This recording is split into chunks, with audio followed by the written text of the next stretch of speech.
Coach, congratulations on the win. You said before the ball game how you wanted to see a better first half out of your club, offensively and defensively. Did they come through the way you had hoped for?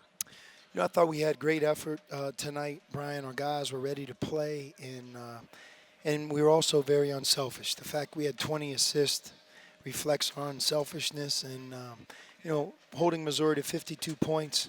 It was a start to finish effort. We challenged our guys to defend for 40 minutes, not 20, to do a better job, especially in the first half defensively. And in the last couple of games, as you know, we've been much better on defense in the second half. And we've had a couple good days of practice. I think we have a team that's really trying to become better. And tonight we played a good basketball game. Beyond the 20 assists you talked about, Rhino and I were discussing just the general ball movement your team had. It just seemed that they had an excellent flow tonight.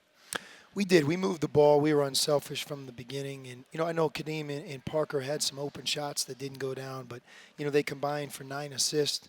And I thought those two guys really were the floor leaders, the general, the motor of a lot of good plays. Even when it didn't result in an assist directly from them, they were the quarterback out there at all times, which was great for us to see. And, Missouri mixed their defense. They played a lot more zone in the first half than in the second half. And, again, I thought we moved the ball well against whether it was a man-to-man or a zone. And our intention and our unselfishness really stood out to me just watching our guys play tonight. You see Justin Simon in practice every day. Was tonight, to use the cliche, his breakout game? Justin plays with a lot of energy and effort every day, and he does a lot of different things. When you watch him, you see his 3 steals in 16 minutes. He's flying around the court, and he gives us an element that we don't always have. And a lot of guys who come in the game off the bench who play his style are really valuable. And that's what we talk to him a lot about carving out that role where we count on him to come in the game and give us energy. But the guy who really came into tonight's game and did a great job for us was Chance. I mean, he had 10 rebounds in 13 minutes. And he's getting better. The way you get better is to get out there on the court and practice. And now he has a bigger opportunity.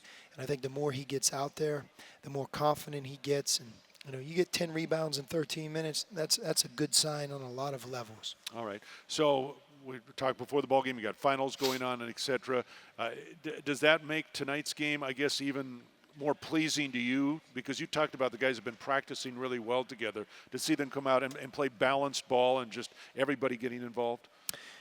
No question, Brian. I mean, all programs at this point are dealing with the same things, preparing for the next game. And in some cases, they may have a week off or not. We've always elected to not play that game after the Christmas break. That's a non-conference game, so it maybe pushes us a little bit more at this time of year. But I also think it allows our guys to have a longer break at Christmas and spend time at home with their families. And then when they come back after Christmas, it's truly about one thing, and that's the Pac-12. Yeah. But right now, we have 3 non-conference games left. All of them are at home. Each of these teams represents a different challenge. As you know, NAU, coached by Jack Murphy, they play very, very hard. It's an in-state rival. We're a big game on their schedule, and we have to be ready to go. And then moving into the weekend, UNLV will be one of the most talented teams we play all season long. They have a tremendous group. They're playing well. They're playing really hard. And then we'll end with Long Beach State, who not only is a really good team, but they may have played the nation's hardest non-conference schedule to this point, or will when it ends. So they've been in these big arenas, and they have some very good players, some transfers. So we have 3 left. We want to do 2 things: try to win all 3 of them, obviously, but also continue to build and learn and improve. And so when we come back from the Christmas break, that we're at our best coming into what I think is going to be a really, really incredibly strong Pac-12 conference. All right. Thanks, Coach. We'll see you again on Thank you, Wednesday. Brian. Head Coach Sean Miller here courtside at McHale Center, where the Wildcats beat Missouri 88-52. Coach, brought to you by